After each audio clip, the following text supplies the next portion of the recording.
নমস্কার বন্ধুরা, রিক্তা রান্নাঘরে সবাইকে স্বাগত। আজকে রেসিপি রুই মাছের কাটলেট। চলুন শুরু করি। সবার প্রথমে কড়াইয়ে আমি পরিমাণ মতন জল দিয়ে দিচ্ছি। মাছটাকে আমি ধুইয়ে নিচ্ছি, সেদ্ধ করে নেব।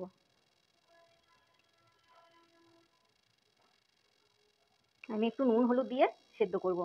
পরিমাণ মতন হলুদ দিচ্ছি এবং পরিমাণ মতন নুন দিচ্ছি। এই মাছটা ঢাকা দিয়ে সেদ্ধ করে নেব। মাছটা সেদ্ধ হয়ে গেছে, নামিয়ে নেব। একটা হাতার সাহায্যে মাছটা একটু ভেঙে নেব। কাঁটাগুলো মাছের মধ্যে একটা একটা করে বার করে নিচ্ছি। আমি একটা ব্যাটার তৈরি করে নেব। আমার পরিমাণ মতন কর্নফ্লাওয়ার নিয়ে নিচ্ছি আর দিচ্ছি গোলমরিচ গুঁড়ো। সব কিছু দিয়ে করে একটু ব্যাটার তৈরি করে নেব। দিচ্ছি সর্ষের তেল। তেল গরম হয়ে গেছে। পেঁয়াজ, লঙ্কা কুচি সব কিছু একবার নাড়াচাড়া করে নিচ্ছি।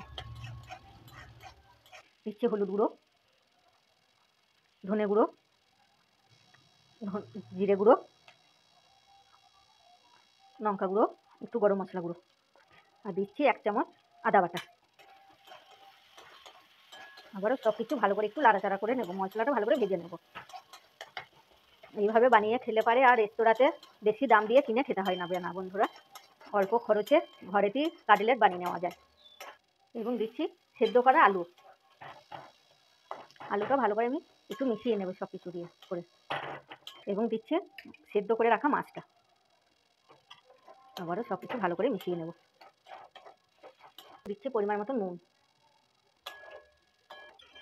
মাছটা পুরটা হয়ে গেছে, আমি একটু ঠান্ডা করে নেব।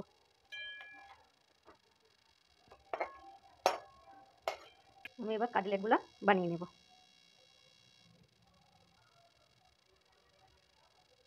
দেখুন বন্ধুরা, আমি এই শেপে কাটলেটগুলো সব বানিয়ে নিচ্ছি। কাটলেটগুলো আমি সব বানিয়ে নিচ্ছি। এবার আমি একটা ব্যাটারটা যেটা তৈরি করে রেখে দিয়েছি,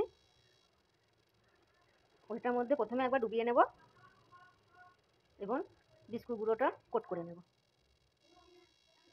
দেখুন বন্ধুরা, আমি এইভাবে কাটলেটগুলো সব বানিয়ে নেব। তেল গরম হয়ে গেছে, কাটলেটটা ভেজে নেব। কাটলেট ভাজা হয়ে গেছে, আমি তুলে নেব।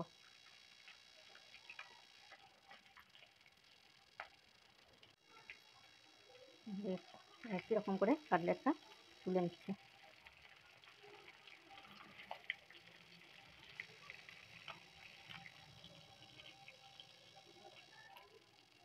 যদি রেসিপিটা ভালো লাগে অবশ্যই কমেন্ট করে জানাবেন। কমেন্ট করে জানাইলে ভিডিও বানাইতে ভালো লাগে।